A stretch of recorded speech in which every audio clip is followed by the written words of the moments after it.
Hello मित्रों, के B academy में आप सभी का स्वागत है। चलिए practice set number 1 UP triple S C PET का प्रैक्टिस सेट नंबर 1 का बचा हुआ पार्ट का कुछ भाग और कर लेते हैं। जैसे कि पहला क्वेश्चन नंबर 51 में दिया है, 50 तक क्वेश्चन में ऑलरेडी करा चुके हैं। हाँ मित्रों, 2 क्वेश्चन बचे हुए थे यहाँ पर। जैसा कि एक इंग्लिश क्वेश्चन रह गया था, हम ध्यान नहीं दे पाए थे। तो इसमें बोला गया है एन ऑब्जेक्ट और portion serving as a sample. ये 1 वर्ड सब्स्टिट्यूट का क्वेश्चन है, सब्स्टिट्यूशन का क्वेश्चन है। तो इसमें पूछा गया है कि जैसे कोई वस्तु है जो सैंपल के रूप में दी जाती है तो उसे क्या कहा जाता है। स्पेसिफिकेशन, स्पेक्टेकल, स्पेक्टर या स्पेसिमेन।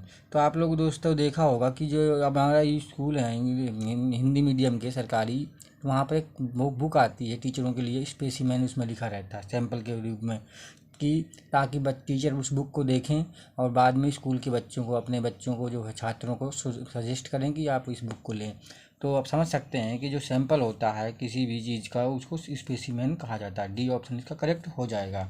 मैंने बहुत अच्छा एग्जाम्पल दिया है, आप लोग समझ सकते हैं। इसके अलावा मित्रों एक क्वेश्चन ये था कि एक 6 अंकों की संख्या है ABCDEF बनाने के लिए अंक 1 2 3 4 5 और 6 प्रत्येक एक बार उपयोग किए जाते हैं। जैसे कि 3 अंकों की संख्या ABC 4 से विभाजित है, BCD 5 से विभाजित है, CDE 3 से विभाजित है और DEF 11 से विभाजित है। वह संख्या कौन सी होगी। तो देखेंगे जब मित्रों, तो पहली ABC से बनने वाली संख्या 4 से विभाजित होनी चाहिए। जैसे ही हम पहले ऑप्शन को देखेंगे, पहले स्टार्टिंग के 3 अंक ले लेंगे। जैसे यहाँ पर है 6 अंक हैं सभी में, तो ABCDEF करके जा करके 6 अंक से बनी हुई संख्या है, क्योंकि यहाँ भी देखो 6 डिजिट हैं। ठीक, तो जैसे हम पहले ऑप्शन को उठाएंगे ABC, स्टार्टिंग के 3 अंक लेंगे, तो ये 2 है, लास्ट में 25 है। अब 25 जब 4 की विभाजिता नहीं होती है, लास्ट के 2 अंक अगर किसी संख्या विभाजित हो जाए तो वो 4 से विभाजित होगी। तो पहला नंबर 4 से विभाजित नहीं हो रहा है। फिर दूसरी बात, 3 यहाँ डी नंबर में देखेंगे तो 326 है, ये भी विभाजित नहीं हो रहा है। और यहाँ पे 324 है, यहाँ पर 324 है। ये दोनों की कहानी बन सकती है। अब ये दोनों हमारे पास ऑप्शन बचे हैं, आगे सॉल्व करेंगे। फिर BCD को 5 से विभाजित होना है, BCD को 5 से विभाजित होना पड़ेगा। 5 से विभाजित होने के लिए इकाई के स्थान पर उस संख्या के 0 या तो 5 होना चाहिए। तो अब आगे चेक कर लेते हैं। इसमें अगर लिया जाए अंक, 3 अंक लिए जाएंगे, तो मान लीजिए लेते हैं 2 4 5, एक अंक छोड़ देंगे 3 को, 2 4 5, यहाँ पे 245, ये 5 से विभाजित हो सकता है। और यहाँ पे देखेंगे तो 2 4 6, जो कि 5 से विभाजित नहीं हो रहा है। अब हमें गहरे से चेक करने का आवश्यकता नहीं है, हम आंसर इसी को लगा सकते हैं, क्योंकि हम चेक कर लिए, क्योंकि ये वाली 5 से विभाजित नहीं है, तो यही संख्या क्या है, 5 से विभाजित होगी, और हमारा ऑप्शन सी हो जाएगा करेक्ट। आगे चलते हैं मित्रों। जैसे कि 51 नंबर में क्वेश्चन में है, हाल ही में निम्न में से कौन सा हाई कोर्ट न्याय घड़ी स्थापित करने वाला भारत का प्रथम हाई कोर्ट बना है। वो है गुजरात। निम्न में से किसे भारतीय अंतरिक्ष अनुसंधान इसरो के नए चीफ के रूप में नियुक्त किया गया है। तो कौन नहीं जानता, यस सोमनाथ जी को, क्योंकि अभी हाल ही में भारत ने चंद्रयान 3 मिशन को सक्सेसफुली क्या है लैंड किए करवा दिया है चंद्रमा के साउथ पोल पर। ठीक, और ये भारत के लिए बड़े गौरव की बात है। आगे कुछ अगला क्वेश्चन करते हैं। हाल ही में भारतीय रेलवे ने यात्रियों के खोए हुए सामान को ट्रैक करने के लिए किस मिशन का लॉन्च किया है। वो है मिशन अमानत। ब्रिक्स नव विकास बैंक में निम्न में से किन देशों को नए सदस्य के रूप में शामिल किया गया है। तो मिस्र। निम्न में से किस राज्य को खेलो इंडिया 2023 की मेज़बानी सौंपी गई है। मध्य प्रदेश को मिली है। इम्पोर्टेंट क्वेश्चन है मित्रों ये वाला। मध्य प्रदेश को जो है खेलो इंडिया 2023 की मेज़बानी सौंपी गई है। विश्व हिंदी दिवस कब मनाया जाता है मित्रों। तो विश्व हिंदी दिवस 10 जनवरी को मनाया जाता है। वहीं पर 12 जनवरी की बात करें तो राष्ट्रीय युवा दिवस होता है, जो कि स्वामी विवेकानंद जी की जयंती के रूप में मनाया जाता है। वहीं पर बात करें तो 15 जनवरी को दोस्तों थल सेना दिवस मनाया जाता है। और वहीं पर अगर बात की जाए तो आगे भारतीय नौसेना ने अपने युद्धपोत INS विशाखापट्टनम से फरवरी 2022 में समुद्र में किस सुपरसोनिक क्रूज मिसाइल का सफल परीक्षण किया था। तो वो है ब्रह्मोस। आगे बात कर लेते हैं फरवरी 2022 में रूस व यूक्रेन के दौरान यूक्रेन को भारतीय नागरिकों व छात्रों को वापस लाने के लिए भारत सरकार द्वारा कौन सा ऑपरेशन चलाया गया था? वो है ऑपरेशन गंगा। महिला विश्व कप 2022 का विजेता कौन बना है? तो ये महिला विश्व कप 2022 की विजेता ऑस्ट्रेलिया की टीम रही है।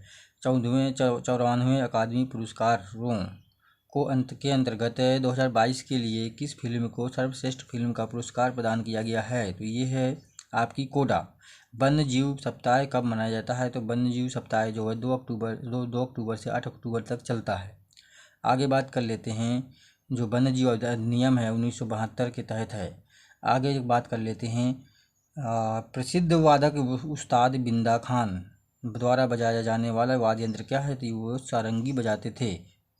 विंबलडन टेनिस स्पर्धा प्रत्येक वर्ष किस देश में होती है? तो ये इंग्लैंड में होती है। ये घास में खेली जाती है, इसलिए इसको लॉन टेनिस के नाम से भी जानते हैं मित्रों।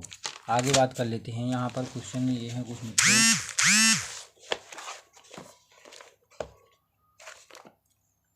थोड़ा सा टाइम लग रहा है मित्रों। जैसा कि दोस्तों यहाँ पे दिया गया है, खालिस्तान ने गूंगा कथा से संस्करण को एकत्रित करने के लिए भारतीय पुरातत्व 1895 में प्रकाशित करने का योगदान किसे जाता है? ये विलियम क्रुक को जाता है। नई दिल्ली स्थित राष्ट्रपति भवन उद्यान मुगल गार्डन की अभिकल्पना किसने की थी? सर एडविन लुटियंस ने की थी। The champions of the earth पुरस्कार द्वारा प्रस्तुत किए जाते हैं। तो खालिस्तान बताना है, ये UNEP द्वारा, इसका फुल फॉर्म होता है संयुक्त राष्ट्र पर्यावरण कार्यक्रम। और ये 2018 का पुरस्कार जो है भारत के प्रधानमंत्री नरेंद्र मोदी जी को दिया गया है। याद रखिएगा दोस्तों, चैंपियन ऑफ द अर्थ है अवार्ड की जो शुरुआत है वो स्थापना 2005 में की गई थी। और ये यूनाइटेड नेशन इन्वायरमेंट प्रोग्राम के तहत की गई थी। इसी को संयुक्त राष्ट्र पर्यावरण कार्यक्रम हिंदी में कहते हैं। एशियन ड्रामा के लेखक कौन हैं? तो ये गुन्नार मिर्डाल हैं। मणिपुर के आयरन लेडी के नाम से किसे जाना जाता है? तो इरोम शर्मिला को जाना जाता है। आगे बात कर लेते हैं, लोकसभा के पहले स्पीकर कौन थे? तो ये GV मालवंकर थे। और ये जो है 1952 से लेकर के 1956 तक जो है भारत की लोकसभा के अध्यक्ष भी रहे हैं। आगे बात कर लेते हैं, अब हिंदी का पोर्शन आ जाता है 71 से 75 तक। इसमें देखेंगे, जब बात करेंगे तो निम्न में से कौन सा कथन सत्य नहीं है? तो इसमें जो लास्ट वाला जो प्रश्न है, जब इसको पैसेज को बहुत ध्यान से पढ़ेंगे तो प्राकृतिक आपदाओं के कारण जनधन की क्षति में कमी आई है, कमी नहीं आई है, वृद्धि हुई है, इसलिए ऑप्शन गलत है। मित्रों ध्यान दीजिए, यहाँ पर कौन सा सत्य नहीं है वही हमको ढूंढना था। कुछ बच्चे जल्दबाजी में क्या करते हैं कि ध्यान नहीं देते हैं, वो गलत सही को ही गलत करके चले जाते हैं। इसलिए सबसे पहले प्रश्न को पढ़ा जाता है कि क्या पूछा गया है वही करना है। तो हमारी जो है प्राकृतिक आपदाओं में कमी नहीं आई है, उसमें जो है वृद्धि हुई है, इसलिए गलत हो जाता है। समन्वय का मतलब होता है सामंजस्य बैठाना, अर्थात किसी के साथ अपने जो आचार विचार को क्या बैठाना, यानी कि जो है एडजस्ट करना कह सकते हैं। तो उसका सामंजस्य हो जाएगा, अर्थ पूछा गया एक तरह से पर्यायवाची के रूप में। आपदा शमन के उपाय विकास में संबंधित कार्य किस क्षेत्र में अपनाए जाने चाहिए? तो वो सभी क्षेत्रों में, यहाँ पर देख सकते हैं, यहाँ पर पूछा गया है, ये लिखा है सभी क्षेत्रों में, आप देख सकते हैं। इसीलिए कहते हैं पैसेज को बहुत ध्यान से पढ़ना होता है। और इसके अलावा अब आगे बात कर लेते हैं, भारत सरकार ने अपने आपदा प्रबंधन दृष्टिकोण से आमूल परिवर्तन क्यों किया है? क्योंकि विकास प्रक्रिया में आपदा शमन को उचित स्थान दिया जाना आवश्यक है। ठीक है, ताकि जो है विभिन्न प्रकार की आपदाओं से लोगों को एवं जनधन सभी प्रकार की होने वाली हानियों को बचाया जा सके। आखिरी में बात करते हैं कि प्रस्तुत गद्यांश में सर्वाधिक उपयुक्त शीर्षक निम्न में से क्या है? ये गद्यांश दिया, इसमें शीर्षक क्या है? तो ये तो नहीं हो सकता, पहले हम ऑप्शन हटा देंगे। मौसम पूर्वानुमान और विकास प्रक्रिया, इन दोनों को नहीं हो सकती हैं। फिर आगे बात करते हैं, ये तो प्राकृतिक आपदा होगी, तो आपदा प्रबंधन होगा। तो कुछ बच्चे जो है, ज़्यादातर बच्चे प्राकृतिक आपदा ही कर देंगे, क्योंकि यहाँ पर प्राकृतिक आपदा शुरुआत में ही आया हुआ है। लेकिन जैसे ही हम ऐसे ये कर देंगे तो हमारा क्वेश्चन क्या हो जाएगा, गलत हो जाएगा। क्योंकि यहाँ पर कहीं ना कहीं देख सकते हैं कि जो है प्रकृति से जो है प्राकृतिक आपदाओं से बचने के उपायों के बारे में सरकार द्वारा उठाए गए कदमों के बारे में बात हो रही है कि सरकार जो है प्राकृतिक आपदाओं से लोगों को बचाने के लिए क्या क्या कदम उठा रही है, स्टेप्स क्या ले रही है। तो इसलिए हमें जो हमारा जो मेन मुद्दा हो जाएगा यहाँ पर, जो मेन शीर्षक हो जाएगा वो आपदा प्रबंधन हो जाएगा। आगे बात कर लेते हैं पैसेज नंबर 2 की 76 से 80 तक जो है। तो इधर क्वेश्चन हैं, देख लीजिए मित्रों। पहला प्रश्न जैसा पूछा गया है, स्वतंत्रता प्राप्त करने के लिए अनूठे मार्ग के रूप में निम्नलिखित में से किसकी चर्चा नहीं की गई है। तो इसमें जो है देश प्रेम की चर्चा नहीं की गई है। पूरे पैसेज में आप लोग पढ़ सकते हैं, देख सकते हैं, ये पैसेज है, देख लीजिए, दिख रहा होगा, आप समझ सकते हैं। यहाँ पर बाकी तो बात की गई है आपसे यहाँ पर पूरे पैसेज में, लास्ट में हाँ बात भी की गई है। यहाँ पर देख सकते हैं, आत्म बलिदान एवं निस्वार्थ सेवा भावना की ही स्वतंत्रता एवं खुशहाली प्राप्त करने के अनूठे मार्ग हैं। ये 2 की बात की गई है, तीसरे जो देश प्रेम लिखा है उसकी बात नहीं की गई है, आप समझ सकते हैं। आगे प्रश्न की बात करते हैं, प्रस्तुत गद्यांश में किस संघर्ष की चर्चा की गई है। तो इस प्रस्तुत गद्यांश में किस संघर्ष की चर्चा की गई है। तो इसमें स्वतंत्रता के लिए संघर्ष की चर्चा की गई है। आगे बात कर लेते हैं यहाँ पर जो है अपरिहार्य शब्द का तात्पर्य क्या है। तो ये होता है अत्याज्य। आगे बात कर लेते हैं, अत्याज्य होता है। प्रस्तुत गद्यांश में किसको शासक एवं कर्ताधर्ता बताया गया है। तो यहाँ पर जो है प्रस्तुत गद्यांश में जो है भारतीय जनता को, आम जनता को जो है कर्ताधर्ता बताया गया है। और यहाँ पर जो है आगे बात कर लेते हैं, किसको संबोधित कर प्रस्तुत गद्यांश को लिखा गया है। तो भारतीय जनता को। आप यहाँ पे बात कर सकते हैं, देख सकते हैं कि जो है इसमें जो है आपका आंसर हो जाएगा, प्रस्तुत गद्यांश में किसको शासक एवं कर्ताधर्ता बताया गया है। तो यहाँ पर जो है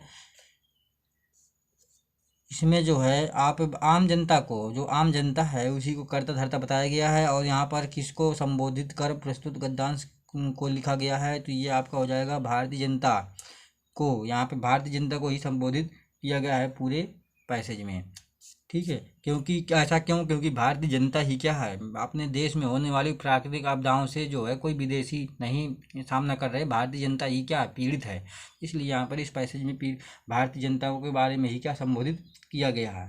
एक तरह से देखा जाए तो राष्ट्र के लिए जो है, जो स्वतंत्रता में हासिल करने के लिए भारतीय लोगों ने ही क्या है अपने जान निछावर की है, अब शहीद हुए हैं। तो इसलिए यहाँ पर भारतीय जनता के लिए ही ये पैसेज है।